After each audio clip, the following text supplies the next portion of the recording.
So I cut the camera off too soon, but she said that the anesthesia is coming. I guess he's gonna like prepare me on what's to come. But here's my attire for right now. I have the nice paper dress with the slight slit. And a nice hacky sack bonnet. I'm feeling very cute in this outfit. But reality's starting to set in. We definitely are in a surgery situation. This definitely is happening right now. I think I just heard Angel's voice, so that's kind of comforting. And Ghurani's voice, so that's kind of comforting. And I'm just gonna like be patient and prepare myself right now. I just sent all my information to Vanessa at Enchantress. Yep.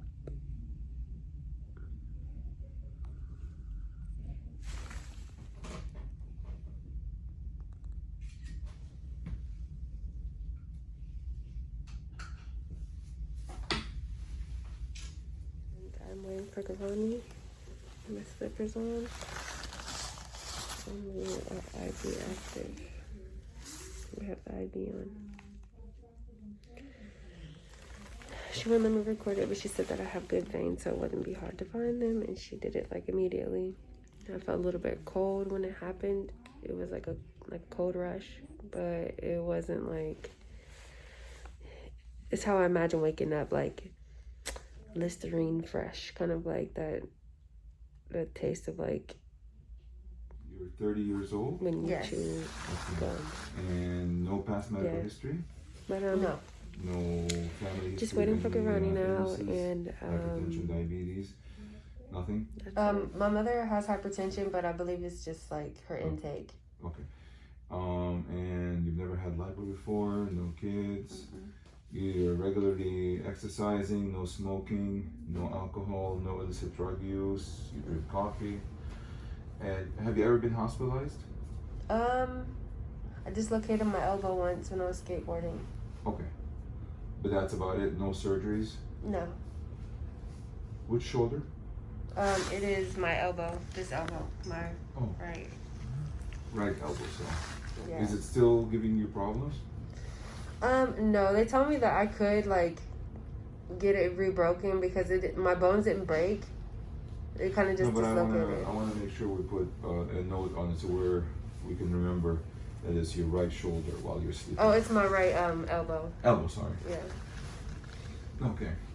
And you've never had anything injected in your butt? No. Silicone, artificial material. You've never had any surgery whatsoever, even wisdom teeth? I did have my wisdom teeth, but I was under local anesthesia. Okay. And that was okay? Mm-hmm. You don't have any bleeding issues? No, not at all. Okay. And do you take any supplements?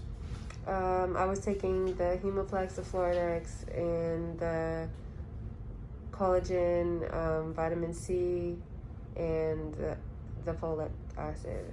Okay. And a prenatal. Wow. And you're still taking all that? I have it for my pack. I stopped taking it about like you can take vitamin C and Floridex. I think will be the most ideal combination. That's pretty much about it. And maybe a stool softener to help you after surgery. Okay, I definitely have that too. Okay. Did you read the 2 notes that my assistant airdropped on your phone? Yes. Okay. So the first things first. Tonight, do you want to go over the things that we're gonna do? You're gonna wake up every 2 hours. You're gonna sleep face down. And you're gonna notice that you're gonna drain a lot through the garment because I leave all the incisions open, okay? Okay. So I would really like it that you get up every 2 hours and walk around at least, and also drink a lot of Pedialyte. Pedialyte is a good physiologic drink to hydrate you and replenish some of the electrolytes that you lose, okay? Okay. And eat a banana. Why banana? I'm just trying to keep it simple. Okay, give you some calories. Bananas are good. They have potassium, and they're easy to eat, and they're not going to upset your stomach. And a cracker, the same reason. Unsalted crackers because you want to reduce the salt intake to reduce the swelling. And walking every 2 hours is to dump all the fluid from the incisions that I keep open. So then they also prevent blood clots. That's why I get you up and walking. It's going to be tiring, it's going to be difficult, but it's necessary, okay? And the adult disposable diapers, you need them because you're going to be oozing a lot. It's going to be a mess. So Okay. I don't need you to take out your garment tonight. I don't need you to do anything at all with respect to that. Just wipe yourself down. If you want to stand up, wipe Okay. yourself down, and let me borrow this. Wipe yourself down and come on in tomorrow morning at, let me have you stand over here. Okay. And can you turn this way so that you can untangle yourself from the IV? Okay? So come in tomorrow at 9:30, and myself and my assistant will see you. You'll get a massage, and we'll go over more post-op instructions to remind you of what you have to do over the next few months. But real briefly, that long note that I gave you on your phone is for you to read and review. I know you're not gonna remember a lot of it because you're anxious and stuff like that, but it's gonna get repeated. You have access tonight. You'll get a text from my medical assistant that will check up on you, and you have access to us through Instagram, and you have that on your phone. It's pretty clear, the instructions. But these socks that you're wearing, they're called medical compression socks. I'm gonna turn you around a little bit. These medical compression socks, you need to wear them because we wanna try to improve your circulation as much as possible and prevent swelling in your legs. Okay? Okay. You can purchase better ones because these ones probably will wear out over the next few weeks. I gave you a website there. My garment is the only garment that you get. I don't like second stage garments. I don't like you to go down in size. What I like you to do, if you could just put your arm forward, what I like you to do is tailor your garment. So as your garment gets too comfortable and it's not really providing any substantial compression, you're gonna go to tailor and have the garment taken in from the sides here or the flanks. Sometimes some tailors take it in from the middle of the back. The reason being is my first stage garment has a lining and it's not rough on the skin, and there is no need for excessive over tightening to achieve results. The most important thing is that it's comfortably snug, and you also have to remember you have to account for the space that is occupied by the foams. There's one foam in your back, one on either side, and one in the front. So the foams are soft enough, yet provide enough of a filler to occupy that space that you might think is, getting loose, and give you more compression to help some of that swelling go away. Okay? But a garment is a static device. It really doesn't. It's not smart. You have to control it. So that's why the tailor comes in. Excessive tightening with binders, waist trainers, boards. I don't like that. I just like the garment with the foam, and when they feel too comfortable, go to the tailor with the garment inside, go to the tailor with the foam inside, and have the tailor adjust the garment from the flanks just enough that you can close it without too much difficulty. You might have to do that several times. That's okay. The reason I don't go down in size is because I don't want the size of the area around your butt on your hips to be too tight and then affect the healing or the take of the graft. We already know that we lose about 30 to 40% of the fat that we put in there. Okay, so I really don't want to put pressure on it. Stay like that for a minute, please. Raise this arm up a little bit and tuck it in over your chest. Over my chest. Over your chest, like crisscross. Can I have the chart so I can take a picture of the chart? So I need you to get at least 4 massages a week professionally at a place called Lymphatic. Can you show me a side view? It's called the Lymphatic Drainage Massage Therapist. Lymphatic Drainage Massages. And those are specialized, let me see the front please. Those are specialized massages. And these people know how to deal with, can you look over there? With patients that, and raise your elbow, that have undergone liposuction, and they know how to direct the swelling towards the lymph nodes. Okay? Have a seat if you don't mind. So, I don't recommend you getting radio frequency therapy. I don't recommend you getting any, no radio frequency, no carboxytherapy, none of the different cavitation, all that stuff. Early on, I really don't recommend anything other than very frequent and consistent massages done by a lymphatic drainage masseuse very frequently. If you can afford to do it every day for 3 months, you will be much happier.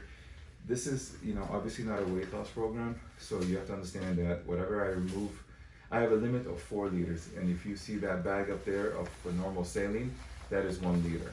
Okay, so I'm allowed by the state of Florida to remove 4 liters, okay, which is 2 of those 2-liter Coke bottles that you buy at the store.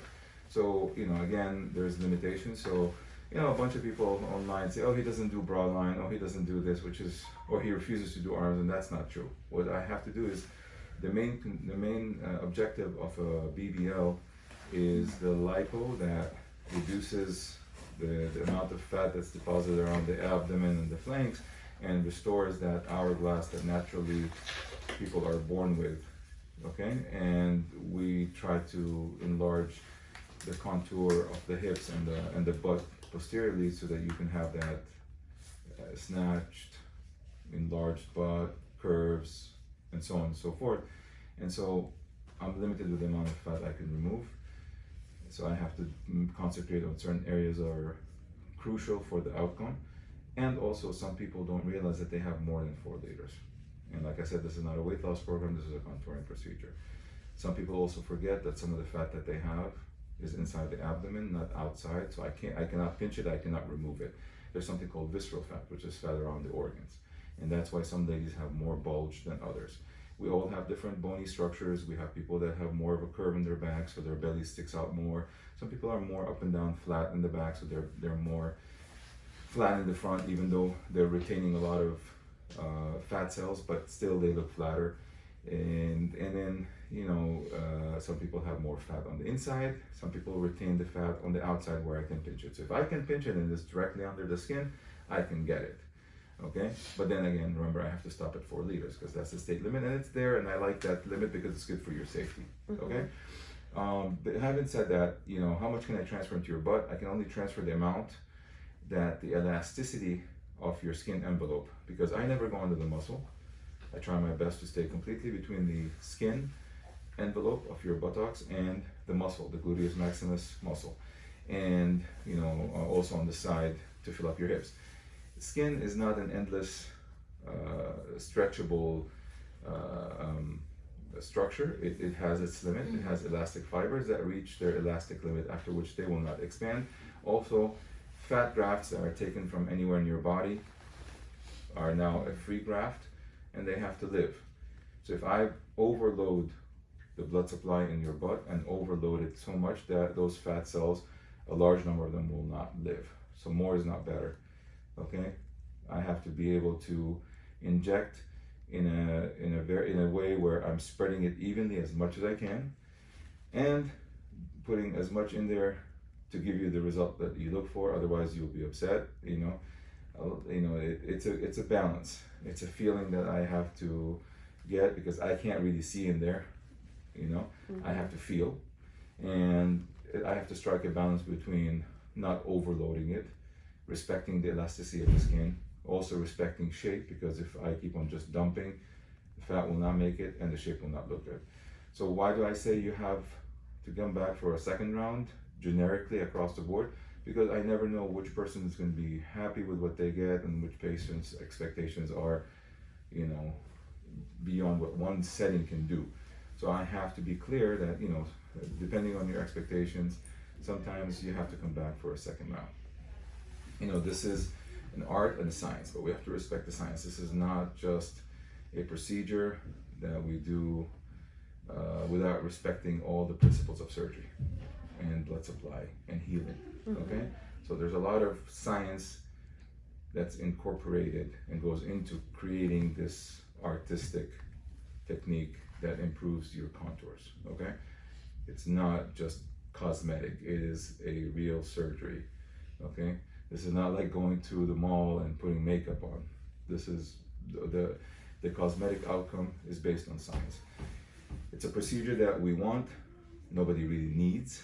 Okay, so we also have to be smart that we pick up on illnesses, chronic diseases, things that can complicate. So that's why I'm so strict.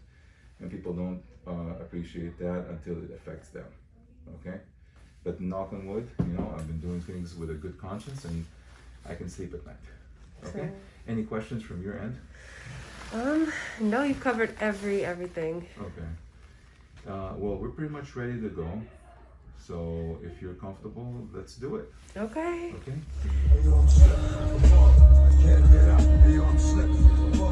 Oh my God! This is the first time I'm seeing my butt. Oh yeah, you look good. How you saw it? You put the camera up? Yeah, girl.